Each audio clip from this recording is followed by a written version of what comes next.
ప్రజాస్వామ్యం బతకాలంటే దానికి ఒక ప్రాణవాయువు అవసరం. ఆ ప్రాణవాయువు పేరే జవాబుదారీతనం. దురదృష్టవశాత్తు ఈ ప్రాణవాయువు అవసరాన్ని మనం చాలా కాలంగా మర్చిపోయాం. దేశంలోని లక్షలాది యువత మనకు ఈ జవాబుదారీతనం గురించి మరోసారి గుర్తు చేయడమే కాదు, నీట్ అనే డాక్టర్ల ప్రవేశ పరీక్షా పేపర్ల లీక్ విషయంలో కేంద్ర ప్రభుత్వాన్ని జవాబు చెప్పే పరిస్థితికి తీసుకొచ్చారు. అసలు జవాబుదారీతనం అంటే ఏంటి? మనలాంటి ప్రజాస్వామ్య దేశంలో ఎందుకు అది అంత ముఖ్యం?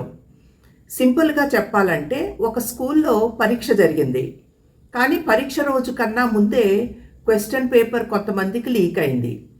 అప్పుడు ప్రిన్సిపాల్ వచ్చి తప్పు జరిగిందని ఒప్పుకున్నాడు. అలా అంటే సరిపోతుందా? జనం అడుగుతారు కదా, ఎలా జరిగింది, ఎవరి వల్ల జరిగింది, ఎవరి మీద చర్యలు తీసుకుంటారు, మళ్ళీ ఇలా జరగకుండా ఏం చేస్తారు అని. ప్రిన్సిపాల్ ఈ 4 ప్రశ్నలకు సమాధానం చెప్పి తీరాలి. దీన్నే జవాబుదారీతనం అంటారు. జవాబుదారీతనానికి 2 భాగాలు ఉంటాయి. మొదటిది సమాధానం చెప్పడం. ఏదైనా ఒక విషయం జరిగినప్పుడు ప్రభుత్వం ప్రజలకు వివరించాలి. ఎందుకు జరిగింది, ఎలా జరిగింది, ఇక ముందు అలా జరగకుండా ఏం చేస్తాం అని చెప్పాలి. రెండో భాగం చర్యలు తీసుకోవడం. తప్పు చేసిన వారిని శిక్షించాలి, వ్యవస్థలో ఏమైనా లోపాలుంటే సరిచేయాలి. అప్పుడే ప్రజలు నమ్ముతారు.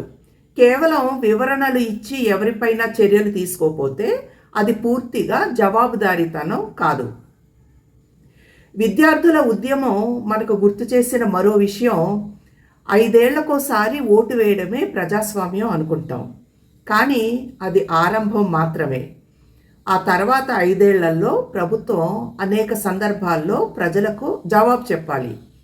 కొన్ని సందర్భాల్లో మీడియా ప్రభుత్వాన్ని ప్రశ్నిస్తుంది, కొన్ని సందర్భాల్లో కోర్టులు ప్రశ్నిస్తాయి, చట్టసభలు ప్రశ్నిస్తాయి, సమాచార హక్కు చట్టం ద్వారా ప్రజలు ప్రశ్నిస్తారు, అవసరమైతే ప్రజలు ఉద్యమాలు చేసి ప్రశ్నిస్తారు.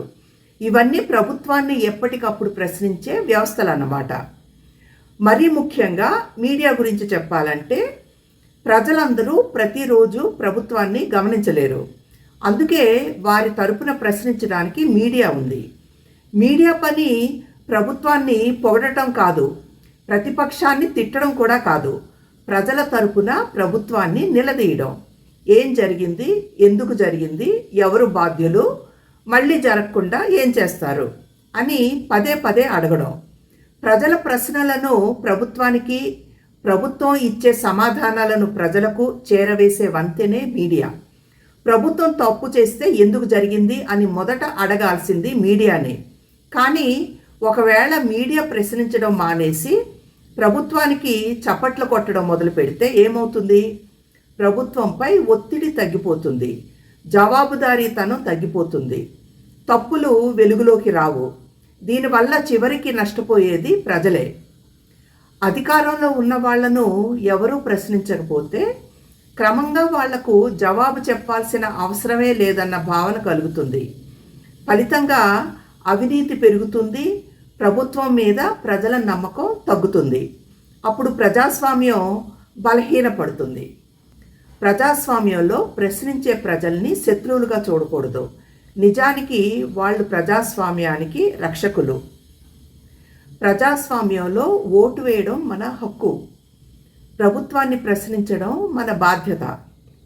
ఆ ప్రశ్నకు ప్రభుత్వం సమాధానం చెప్పడం దాని జవాబుదారీతనం. ఈ 2 ఉన్నంతకాలం ప్రజాస్వామ్యం బతికుంటుంది. గుర్తుంచుకోండి, ప్రజాస్వామ్యం అంటే ప్రభుత్వానికి ఎక్కువ బలం ఉండడం కాదు, ప్రజలు ఆ ప్రభుత్వాన్ని ఎంత సులభంగా ప్రశ్నించగలుగుతున్నారన్నదే ఒక దేశ ప్రజాస్వామ్యానికి అసలైన కొలమానం.